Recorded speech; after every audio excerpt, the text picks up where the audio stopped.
73% of people who divorce in the United States give this as the number one reason. And it's not communication or money or the in-laws. The number one reason marriages are failing is this: lack of commitment. And this is a mindset that says, if this doesn't work, I'm leaving. So today we're going to unpack this mindset and hopefully help you change it. Welcome to the Campbell and Amanda podcast. My name is Campbell. My name's Amanda. And honey, this is a doozy. This is a heavy lift. Yes. And I think that one of the biggest things about today's topic is that the mentality with which people are entering marriage has changed, right? In the past, it was like, this is a lifetime mentality that I have. Right. And now it's more of a transactional or contractual relationship without an actual contract. Exactly. And before we even jump into this, just listen to these mind-blowing statistics. These were gathered by the law firm Wilkinson and Finkbeiner. Yeah, I was going to butcher that last name, so I'll just leave it to her. But they say that the average age of people who have a first divorce is 30 years. Wow. That's crazy. 30 years, people are having their first divorce. And then 60% of divorces involve individuals aged between 25 and 39. Right. That's still young. And the majority of those that file are the wives at 66%. And then during peak years, like whatever the peak years may be, when they're maybe in their later 30s, up to 75% are women filing. And listen, let's just go right in and do this deep dive, starting with truth number one, that marriage is not a contract, it's a covenant. Right. You want to define for us, first of all, what a contract is? Sure. A contract is a legally binding agreement between two or more parties that outlines specific terms and creates obligations that can be enforced by law. So, marriage as a contract mentality says we're in this 50-50. Right? And we have heard this go like crazy where people even split their bills 50-50. You pay the rent, I pay the utilities, we maintain separate bank accounts, etc., etc. And there's a whole movement, in my view, and correct me if I'm wrong in the comments, but there's a whole movement that is all about this kind of marriage, a contractual marriage. Honestly, I don't know that many people are advised otherwise. Like I know of women who will advise based on their life experience, young women, make sure you keep your own bank account. Don't mix your finances. Yeah. And then the contractual marriage is contrasted against the covenantal marriage.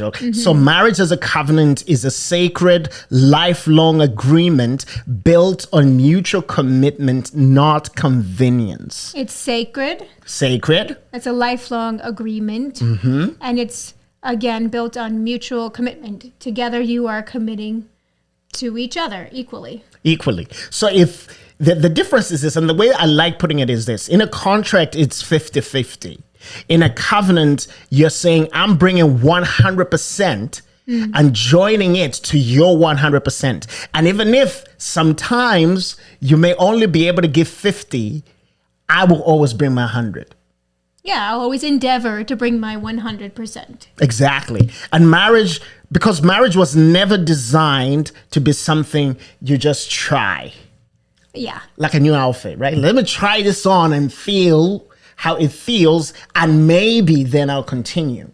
Yeah, I mean, so often we're trying it on already before we're married. Exactly. And you and I had very, very strict rules for our relationship. I mean, we dated for 4 years, and I think that sometimes we're weird. Yeah, we are. Yeah. We're not the norm at all. Yeah. We defied the odds for sure. Yes. And this was 20 years ago. Probably even more so now would be really defying gravity. Yes. But we didn't live together. We didn't sleep together. We didn't share space together. We visit each other at wee hours of the night and had to drive back to New York City at wee hours of the night. Yeah. And even in those times, there were times like a majority of the time we were around people. In public places. Yeah, we were always in public places. And that was, and some people might just say you guys are like kind of like that weird Christian evangelical type of people that dated. What is that time when I kissed dating goodbye? Right, yeah, I read that book. When that whole movement was happening. But for us, we always had this mentality to say that we want to preserve each other for marriage. And I think that in the long run, that really helped us. Oh, yeah. I mean, it was a commitment from the start, a lifelong commitment from the very start before we were even married. And so for us, a covenant is a deep, enduring partnership that you fight for, not flee from, right? So marriage for us is something that we fight for. Right. It is not something that we flee from. And one of the things that we did right in the beginning was that we determined that divorce was not part of the equation. It wasn't part of our vocabulary. It wasn't, yes, and still is not part of our vocabulary. So we have never had this mentality of, if this gets hard, I'm walking away. Which young people say, that's a very common thing young people say, if it gets too hard, I'm not staying stuck. Exactly. And you treat disagreements like deal breakers instead of these moments that begin to shape your relationship and help you grow. Right. And again, it goes back to the fact that it's more contractual or transactional. You scratch my back, I scratch yours. We're ticking off a checklist and, looking for flags so that you could run. Yeah. And I always say to people, because one of the things that happens inevitably in a marriage is that, especially newer marriages, is that the honeymoon phase is going to end. All right. There's going to be a day you're going to wake up and not feel those butterflies. Right. And we always say to people that love is a decision you make every single day. And you cannot interpret discomfort as incompatibility. Right.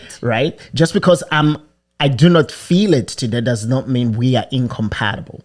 Correct. I mean, and there will be seasons of your marriage where you are, one of you may be on a growth path that is exponential. Maybe you're in school and you're growing in your education so that you can advance your career, while the other one is making sacrifices to take care of the children or to pay the bills while you're in school. And you may feel at times like you are not equally growing, and it feels a little bit of what's the word? You're different rungs of the ladder. You feel like you might be on different rungs of the ladder, but you're moving in parallel. But you're in it. You're in it together, and this is a partnership. Yes. And the problem with approaching marriage as a contractual agreement is that attitude does not prepare for success. It prepares for failure, because you're always looking for the day this is going to fail. And you're always looking for, what do I get out of it? Yes. Instead of what do I bring and what do I give to this relationship. Yeah. And friends, this is not to say that our marriage is perfect. This is not to say that we have all our T's crossed and our I's dotted. This, I'm telling you, having a covenantal mentality has helped us to overcome, right? It has helped us to always fight for our marriage. It has helped us every day to make that decision to love. Yes. Right? Because we're not in this 50-50. I bring my 100, you bring your 100. Right? Yeah, I mean, even from before we were married, I got very ill and you were still committed. You could have backed out and said, I don't know what's going to happen to this woman, if she's going to be if I'm going to be supporting her our whole marriage, if we're going to be racking up medical bills our whole marriage. But you were 100% invested from the start before we even got married, when I became very ill. Yeah. So that is truth number one. Marriage is a covenant, not a contract. Truth number two is that the exit strategy mentality, and this is kind of what we've been talking about. This exit strategy mentality is poisoning your commitment. Yeah. You want to talk about what that is? So the exit strategy mentality or mindset is what it sounds like. It's the belief that marriage is only worth it if it feels good and works out smoothly. So you have an exit plan, a plan to get out if it doesn't work. Yes. Divorce is the option on the table all the time. Yes. And it sounds very logical, right? I have to prepare for the inevitable or the unforeseen, right? It sounds very harmless, but that mindset already puts you behind in terms of fighting for your marriage. If this doesn't work, we'll just divorce. There's always a seed of doubt. Yes. And the problem here is that you won't fight for what you don't value as permanent. Say that again. You won't fight for what you don't value as permanent. Right? So if you're coming into the marriage thinking this is for life, you're going to value it. And because you value it, you're going to fight for it. If you come into the marriage with the mentality of if something goes wrong, if I become uncomfortable, if we grow apart, because that's another thing people do say, we grew apart. We fell out of love. We fell out of love, right? If that happens, I have an out. And therefore, you do not value the marriage, and therefore, you are not going to fight for it. Yeah, and this mentality creates a lower threshold for endurance. Again, those times where maybe one spouse is sick and the other spouse is really carrying 150% of the load, or 175% even. Or there's an over focus on personal happiness instead of shared purpose. Wow, that's a loaded one. Yes, you're not making me happy. Therefore, right? Right. Instead of you having vision and goals and dreams as a couple, you want you living parallel lives, basically friends with benefits. Yes, friends sharing a bedroom. Exactly. And then when you also begin to view your partner's flaws as permanent, as final, like this person will never change. This is who they are. Now, you may be right in certain aspects, but if you have a covenant mentality, if you do not have an exit strategy mentality, what you're going to do is learn to love the person, flaws and all. That's right. Because we're not perfect. I mean, there's certain things I'm sure that still rub you wrong about me. You don't have to tell the whole. I set that trap for myself. The laundry? The laundry. Hey, we listen and we don't judge. Yeah, but for example, when arguments arise, instead of asking, how do we grow through this? You begin to say, did I make a mistake marrying this person? Like, did I make a mistake marrying you? Wow. Instead of just like growing through it. And friends, it's not fun. It doesn't feel good when you're going through it. But at the end of the day, if you have that commitment, I'm in this for life, you are going to look for ways that you are growing as an individual and then ways that you are growing together as a couple. Yeah. And I mean, the love, it's not love when you think of an exit, you might have an exit strategy. It's called conditional tolerance, which is awful. So you're not willing to even confront or talk about or connect on the issues that are rubbing you the wrong way or that are creating friction in your relationship. You're just going to tolerate each other until one day you're like, nope, can't do it anymore. Done. Out. Peace out. And the sad thing is that if ever you get into another relationship and you don't do some introspection, you're going to find yourself right in the same spot. Exactly. And I always say to people, especially when they have been married more than twice, because, you have situations where people have been married more than twice. I say to them, at some point you have to ask, you're the common denominator in all these relationships. Maybe it's not your partners that have been the problem. You have been the problem.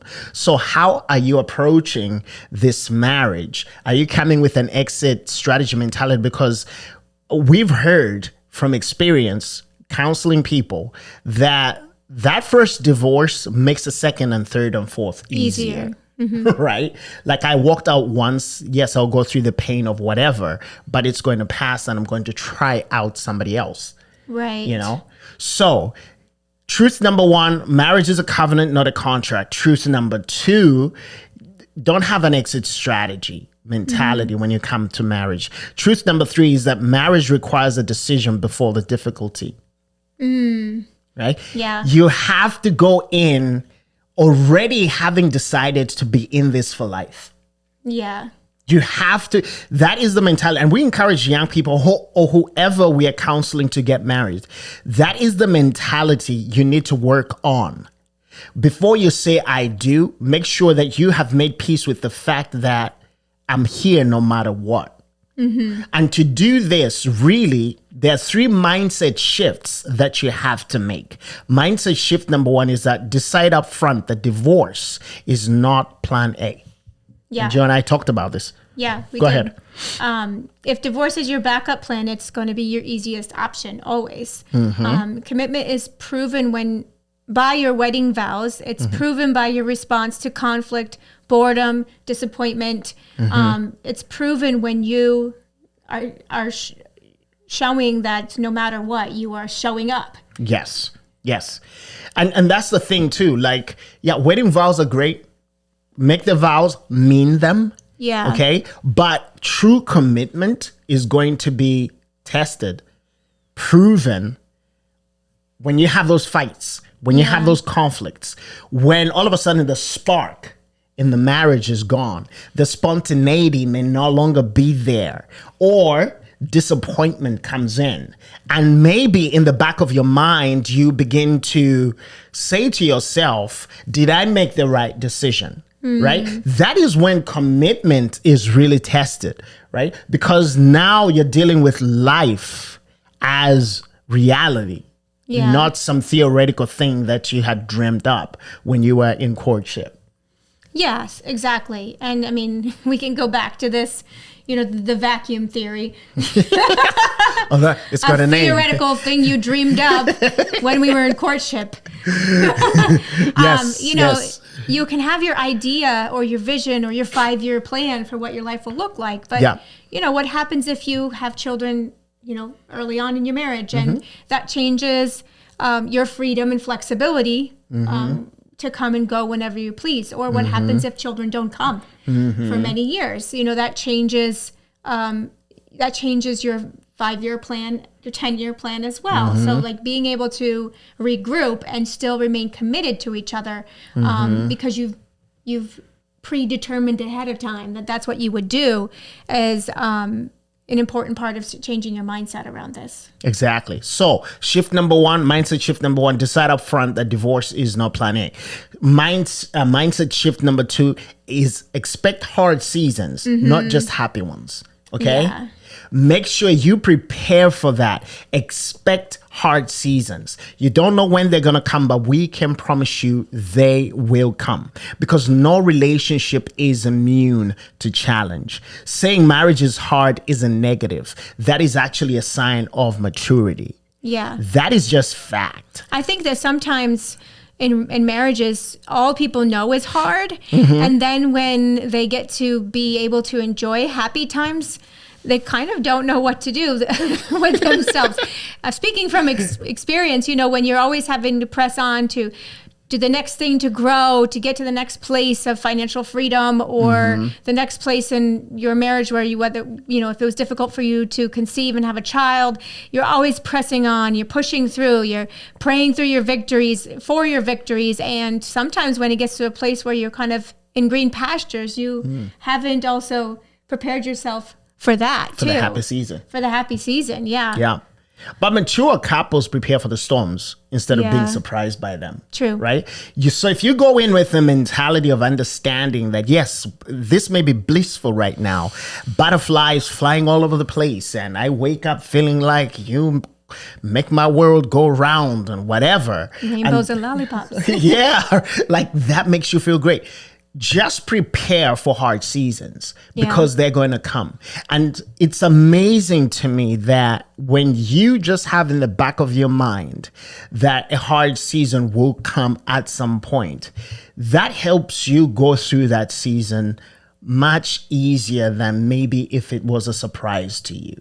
Oh, yes, 100%. I think it's easier to have a mindset of preparation than to be taken by surprise. Exactly.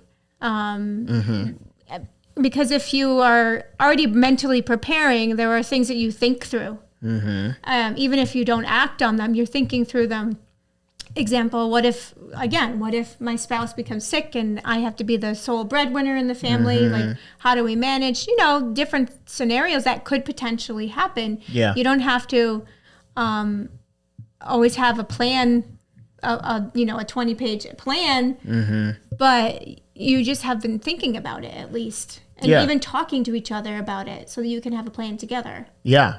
And I remember one of the discussions, I think we said it in a podcast before, but one of the discussions you and I had was, what if we don't have kids, right? Are we okay being just the two of us? Are we okay with adopting? This was like worst case scenario planning, which I think helped us endure 12 years of childlessness.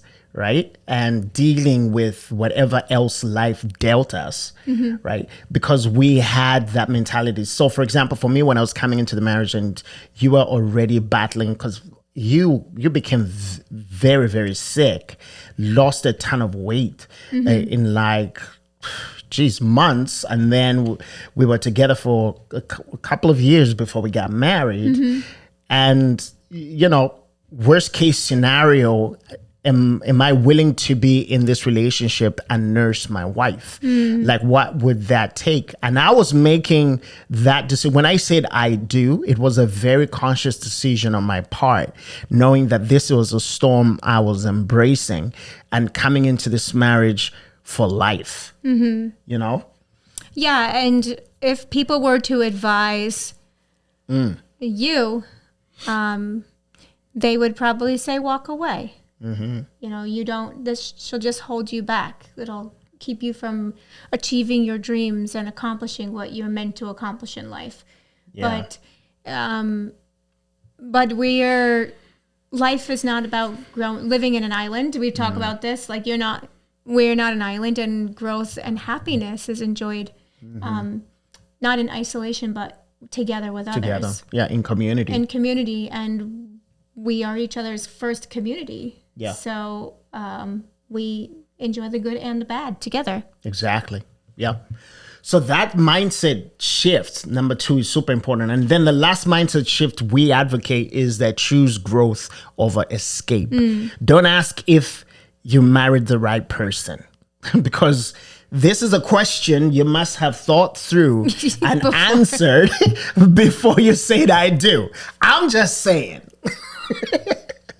Yeah. You know what I mean? Yeah. I mean, I broke up with you twice. Yeah, you thought about this one. I thought about this one. Long and hard. Long and hard, right? Yeah. And I mean, we joke about it, but it's super important that when you burn the boats, that boat that might lead you back to singleness, aka divorce. Once you burn that boat, you're here. We're doing this together, so we choose growth over escape. And so ask how you and your partner can become the right person for each other. Right. Like, what do I have to change for me to become the good husband or the proper husband or the supportive whatever you need me to be? What do I need to do, and vice versa? Right. And it's really a question of how can I serve you, and you saying how can I serve you, and not serving your own interests all the time. Exactly. Because then you'll be failing if you're only serving your own interests. Yeah. So real love is refined in discomfort and not destroyed by it. Honestly, you grow closer together when you fight some battles. Yes. And you overcome. You know that anything that comes again, you've already overcome a lot, and you can do it again together. Yeah. And some people, and a friend of mine asked me this maybe a few years ago, he's never heard me talk about my wife in bad light. Like, I've never, as God is my witness, I've never complained to anybody on the face of the earth concerning my wife. I don't go to my friends if I got issues with my wife. I go to my wife, right?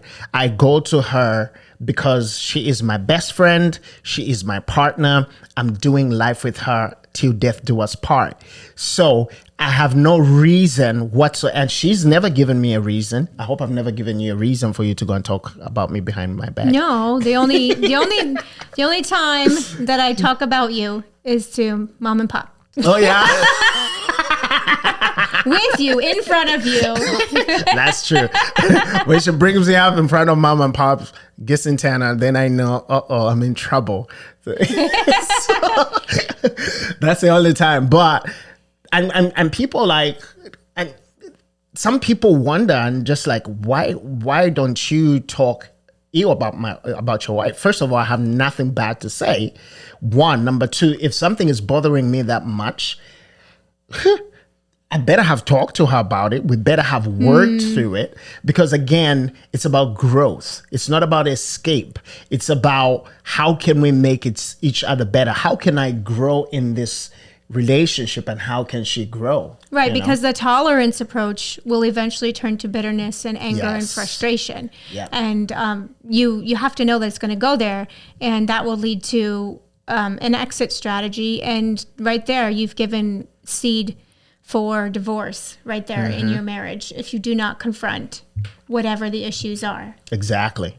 And so, friends, we hope that you have learned something from this. And I mean, you can go back and kind of look through everything that we have talked about. But truth number one that we talked about is that marriage is not a contract. It's a covenant.